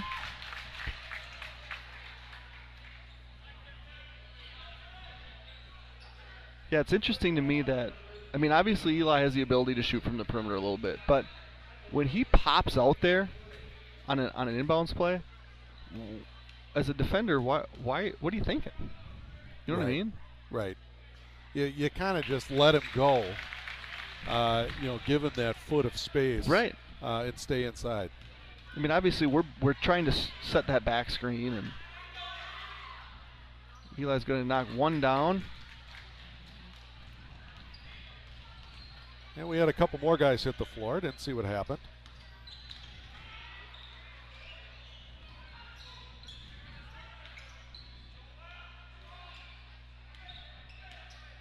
Lesh has been the leading scorer for the Spartans. He's only got 4 tonight, but you've seen a little bit of his athleticism when he's attacked the basket. He plays pretty high up in the air. Long kid. We're going to have a legal screen on Gebheim. That's going to be number 4. Yeah, and he kind of shoved that hip out to the side.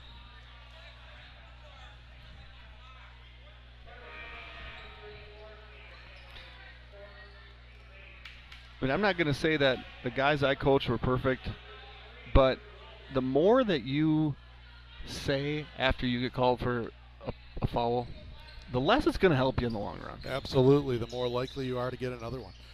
And Borkhardt 3, blocked by Lesha.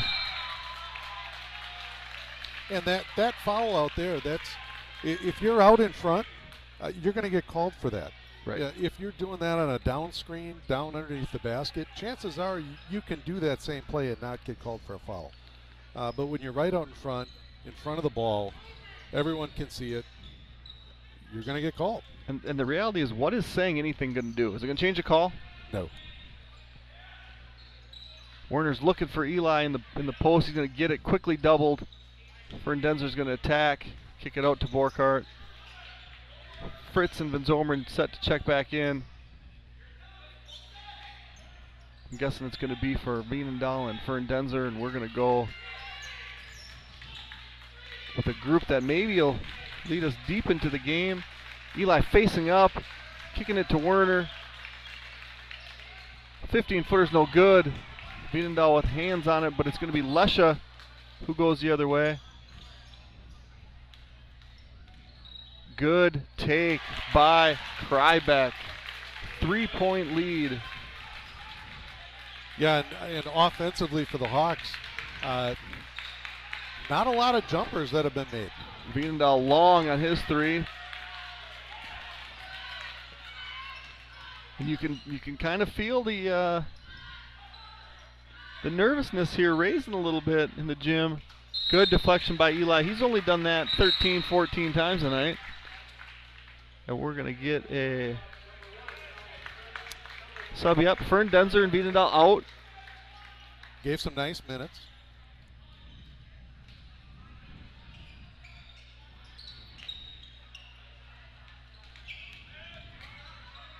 Waskold kicks it to Lesha. He's going to attack. That's pushing off and gets away with it. Kunin board. He's got the old wide receiver separation move there.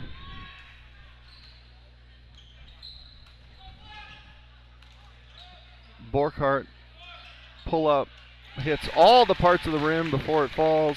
His first 2 of the night brings the Hawks within 1. 7.5 left to go. And really a good, strong Mason layup. Good lead, Blackhawks. Werner's got 14. Quickly back down. And a foul and a foul on Werner. And a hamstring? Ankle? I believe it's on Werner. Yep. He didn't like how something felt there. Borkhardt coming out. And we had some tired-looking guys there. Mason Werner coming off the most prolific season a quarterback has ever had in school history.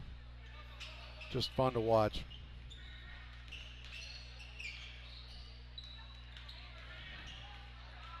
Good. Nice help there by Guthrie. Guthrie, great D. Came off his guy to make the deflection and the steal. Coach Benoit wants a timeout. Gets the ball into the front court. We're going to get a full timeout. St. Croix Garage Doors provides Western Wisconsin with top quality garage door sales, service, and installation. We proudly serve Baldwin, Woodville, Hudson, Richmond, River Falls, Stillwater, Menominee, and surrounding areas. Give Brian a call today at 715-781-8989 for a quote, install, or service. Aflac Supplemental Insurance is not health insurance, but a supplement to your current coverage. Help get those high deductibles and copays covered by Aflac. Aflac pays you, the policyholder, and you are free to use the claim money for the costs not covered by insurance. Call Charlotte Heimer at 715-781-1762. Precision Excavating Enterprises is a full-service excavating, grading, and trucking contractor located in Baldwin, offering all types of residential and commercial earth moving, septic systems, demolition, landscaping, driveways, and building sites. Our trucking division offers dump truck, grain hopper, and flatbed hauling services, sand, gravel, fill delivery, serving the Baldwin and surrounding western Wisconsin areas. Give us a call at 715-760-0768 for free estimates. All right, City, 7 minutes left to go, 1-point game. Yeah, and, I think that timeout from Coach Benoit was just as much about giving guys a break as it was to talk any sort of strategy. I think you could see right before that we had guys they were looking a little tired. I think that timeout was kind of meant to give Eli, give Mason a little bit of a breather. They haven't been out in quite a while, obviously. I don't think Eli's been out at all. Nope. And I really think that timeout had as much to do with that as it did with any kind of, we're going to set something up. And they still have 4 left. Spartans have 5 left. Lesha's going for a steal. Hawks want to get the ball into the post. Kind of stagnant here offensively. We're into Coonan. Catch square. And that Walters is number done. 5. Wow. That was a I tell you what, cheap with as physical as this game has been, I didn't see a foul there. No. But you know what he did? He got called for the foul, and he walked off the floor. He did. He absolutely did.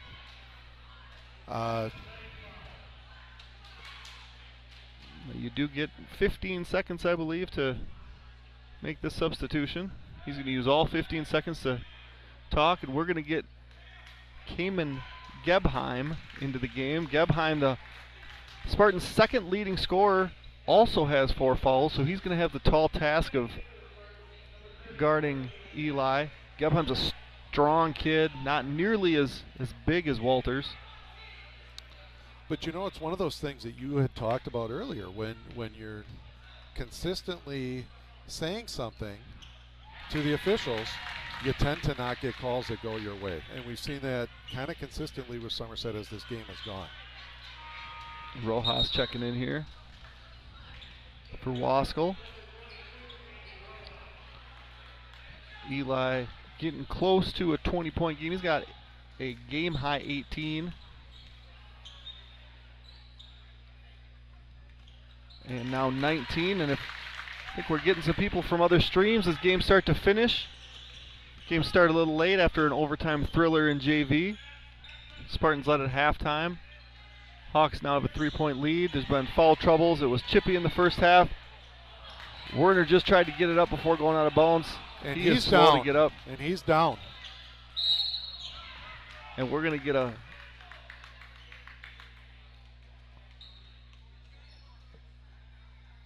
foul to kind of stop things, I think. Mason is back up. He's walking to the bench, but he's definitely hobbled. Oh, yeah, he turned his right ankle when he landed. Okay. It rolled on him. And Eli picked up his 4th on that one, so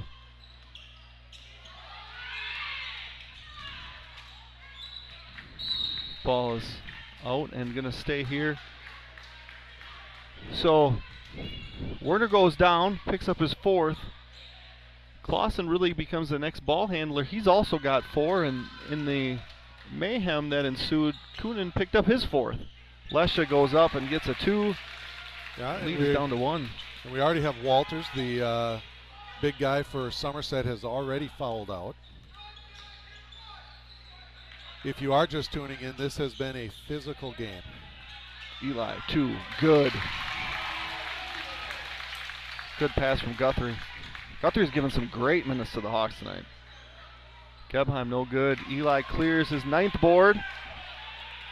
Pushing it ahead.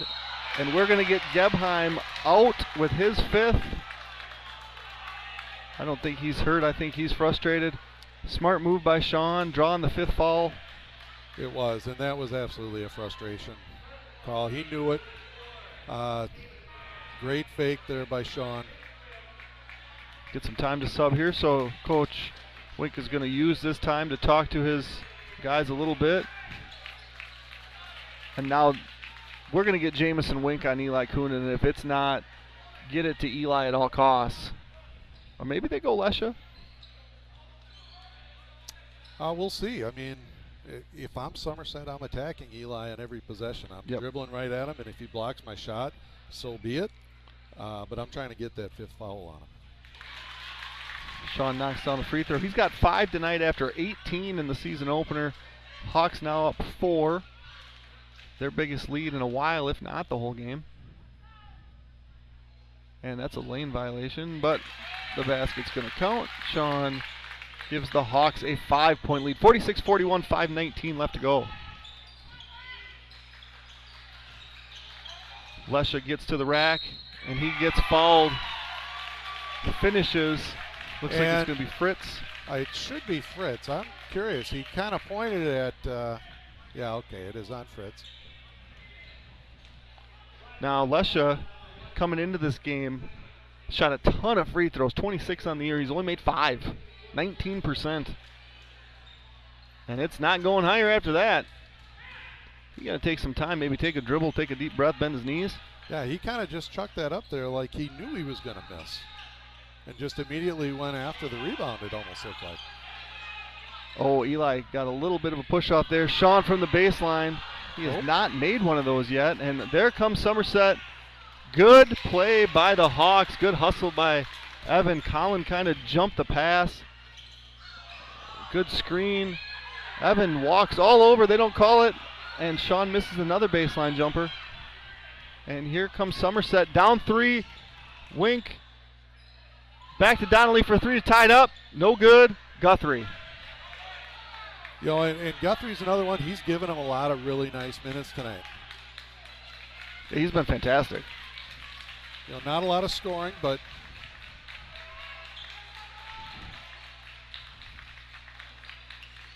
Collin, good take and good basket there. 5-point lead, 4 minutes left. Still no Mason Werner back in the gym. Sean on the foul. That's his third. Do the boys have another game this week? This is it? Ambrose says. He shakes his head. He says no. Sean got caught chasing a little bit there, reached around from behind.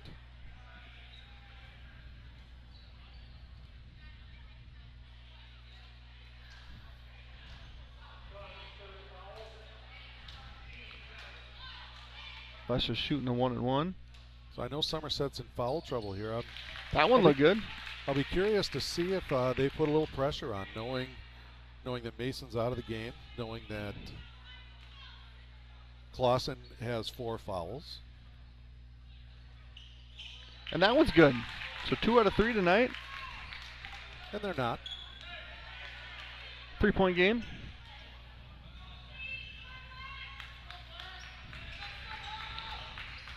So Collin wants to get it in. Lesha is on Eli. And I thought he had him right away, then he waited. And Sean is going to clean up the mess and make it. And again, great entry pass there by Reese Guthrie.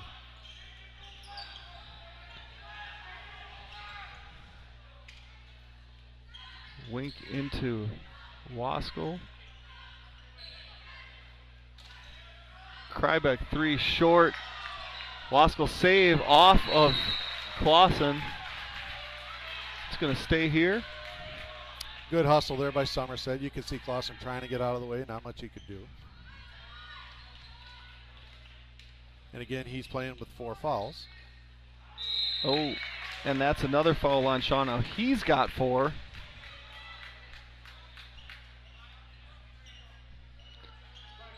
And the Dylan Lesha in half number 2 is definitely the Dylan Lesha that I think Somerset has been seeing early this season. And again, not many guys that aren't in foul trouble at this point. Somerset already with 2 fouled out in Walters and Gebheim. BW now with 3 that are on the floor currently with 4 fouls.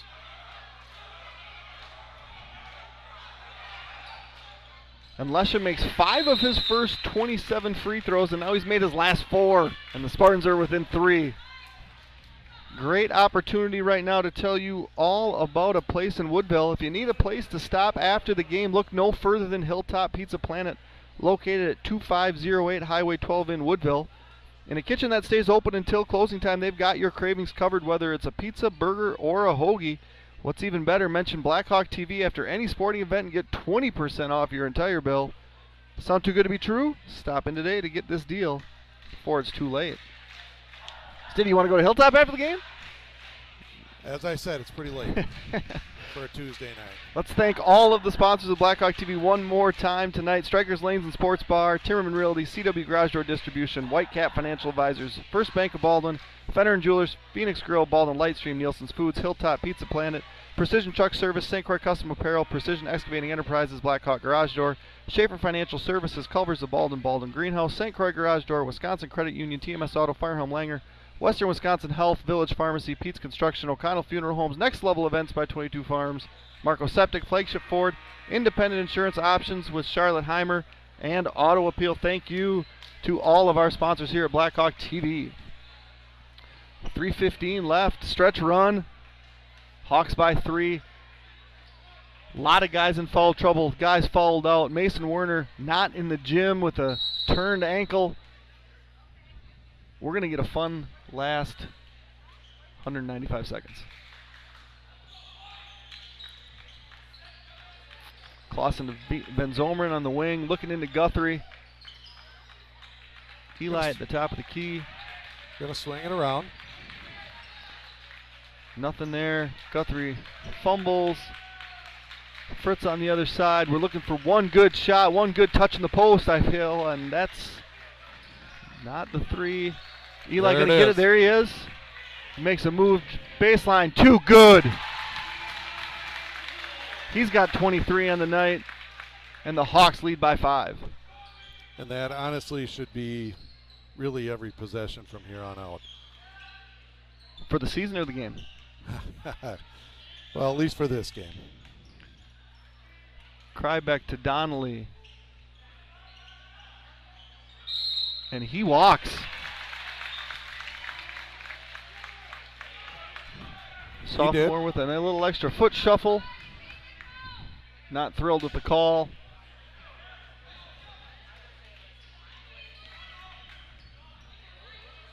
Clausen going to bring the ball up the floor. Looks like we're going to get a timeout here by the Blackhawks. And why wouldn't we? We got him to use. Can't take him till tomorrow, right? That's correct. I believe that is our third that we've called. It might be our second.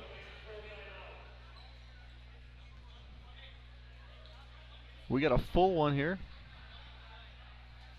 I don't have any ads to read. What do you want? You want to talk about anything on this timeout? You got any great insight for me? Well, we got 2:09 left. I really kind of expected to see Somerset maybe come out and put a little pressure on. That last time they didn't. I'm curious to see, Coach Benoit called this one. I'm assuming he wants a post touch here. This timeout is to, I would expect to see a swing, a ball swing, and an immediate post touch. Get that thing down low to Eli and get back. 5 points up, 2:09 to go. We'll see. Somerset now, they've had 2 guys foul out. At what point do they start to foul with those other guys that they have in there? Right. And we haven't, we started off very slowly at the free throw line. We've been better in the second half. Eli's really shot it well from the stripe. But this is a game that's probably going to come down to what happens at that line 15 feet from the hoop. Zomeren to Fritz. Wants him over on that wing. Okay. Evan back to Colin. And one thing you notice with Eli, he can't post up as hard as he could earlier in the game with those 4 fouls. And he's being guarded by Lesha, who's very good athletically.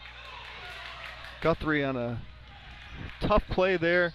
Lesha in the corner, 4-3, short, and Fritz with the board. And now we're going to get a foul.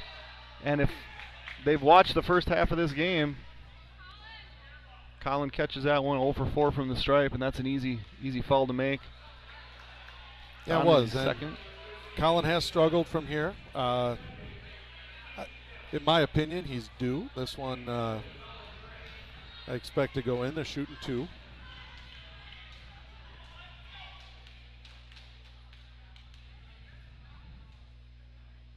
Good. 1 for 5. 20% sounds better than 0. Yeah, calm, cool, and collected.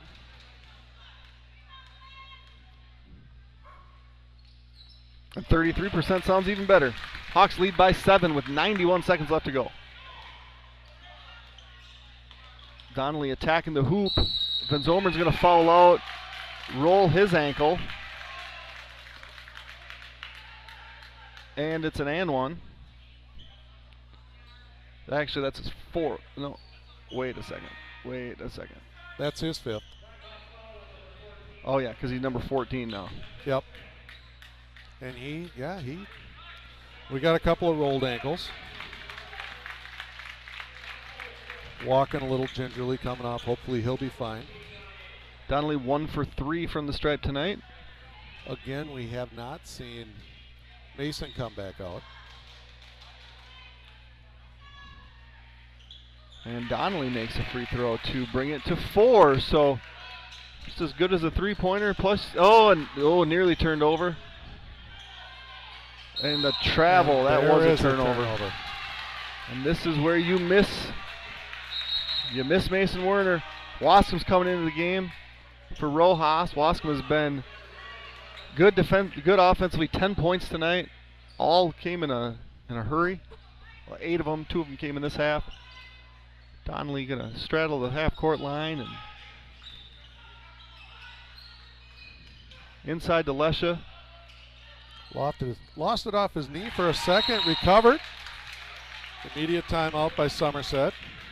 So a 7-point lead, quickly down to 2. Coach Wink calls timeout. What are you telling the Hawks right now if you're Coach Benoit?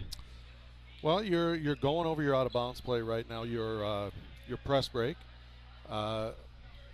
which I assume you're either looking to pass it up. It looked like they were maybe trying to trap a little bit out of that press, but mostly stay in man, at least the first time they went. You do get it in, clear guys out, let Evan pick a side, go, bring it up, and at this point, knocking down free throws. You take care of the ball, you shoot layups and free throws, you still walk out of here with a win. Somerset obviously looking at, hey, we think we can turn you over. If we can't turn you over, talking about who they're going to foul.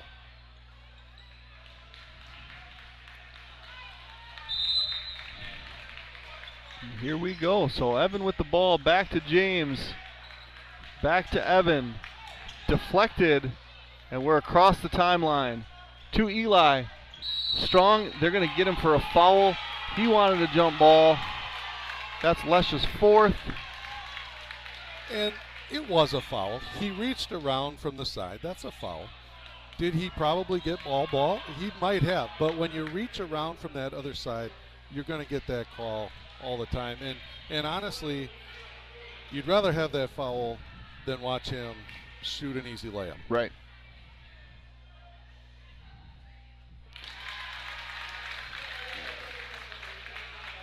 And again, they sub back out. They're going offense for defense. And we'll see if BW picks up a little bit just to make them get the ball in. Eli's at 24 and 9 tonight. 25 and 9. And they do. Fritz makes him catch it, sprints back. Lesha wants to get to the hoop. Donnelly does. Layup's good. And again, we're at a 2-point game. Just be smart. Yeah. And they're 2-2-1. They're looking for that trap right there. Oh, boy. Oh. And Lesha's that's going to be 5. Yep.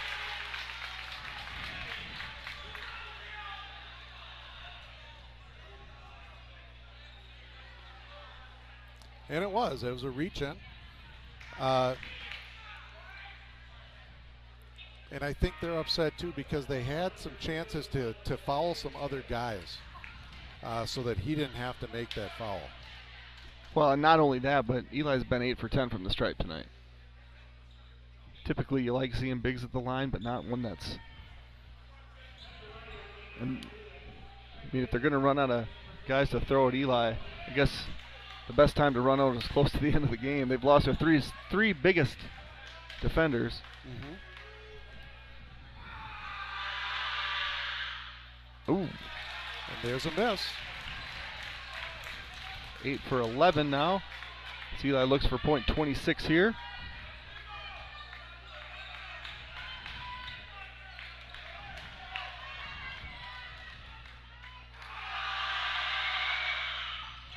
And he makes that one. We've got a 3-point lead. Blackhawks take the full timeout. They're definitely out of full timeouts now.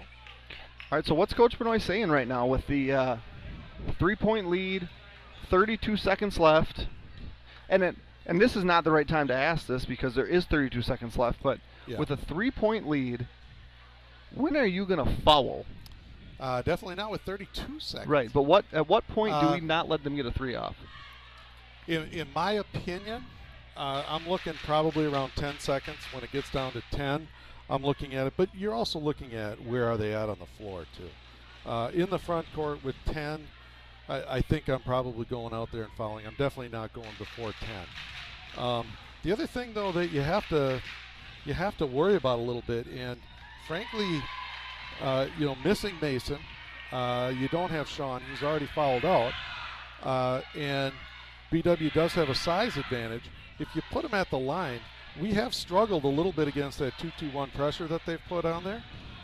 I don't know that I necessarily trust or would, have a lot of trust in, if they do make that second free throw, of breaking that pressure. So honestly, as I think about it, I would probably play it straight up and not look to foul even under. And we're not even going to make him pick the ball up in the backcourt.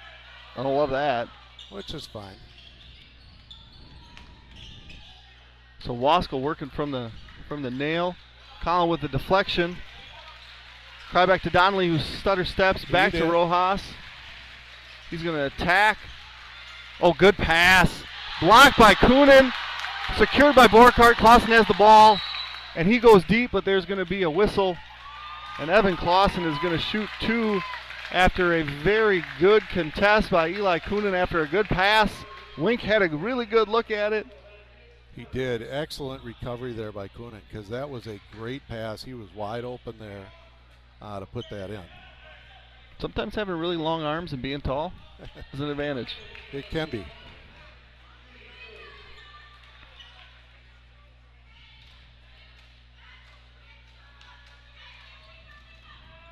Big.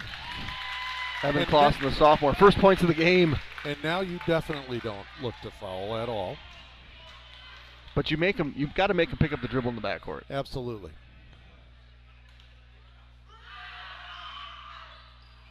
And that'll make it. Oh, there he is. Colin Fritz. Colin Fritz looks like a cornerback out there with the interception. And I tell you, it's one of those things. Colin didn't do a lot of scoring. He only has 6. But the great anticipation. He did. He made that steal down the stretch. He put in those 2 clutch free throws here in the last minute.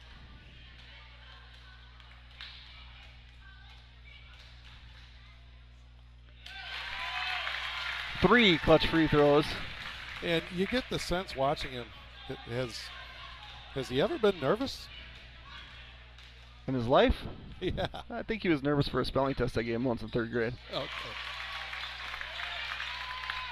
And a great end by the Hawks. The desperation 3, no good. Oh, boy. And we had a little shove there by number 3. He is getting Krybeck out. With a shove in the head right at Shove to the face of Clausen Clausen. to end the game. Really a chippy game. Yeah, you're not proud of that behavior, but it was an emotional game, hard-fought game. It was. Don't end it like that. Coach Wink was not happy about that. He was not. He came out immediately. Hey, let it be a good basketball game and end there. There was a lot of chippiness in this game, but at that point, let it go. Motion's got the best of him. And the Hawks victorious. Fun game. You know, it really was. Probably a lot closer than I think any of us were expecting. You got to tip your cap to Somerset. They played hard. They played physical. They kind of knew what they did, and they did a really nice job of mucking things up. Oh, yeah.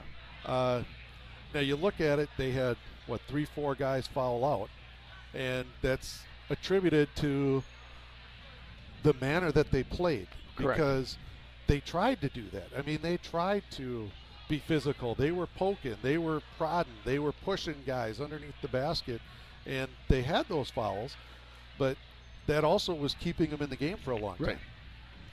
Yeah, physical team, hard-fought game, exciting night. That was good time. So thank you, Anthony Stitt, for joining us the last couple nights for a really fun game tonight, especially. For Anthony Stitt, Zach Ambrose on the camera, I'm Jeremy Nygaard. This is Blackhawk TV. Thanks for joining us, and we will be back for a girls basketball game on Friday night. Have a good night, everybody. Stay safe, and we will see you soon.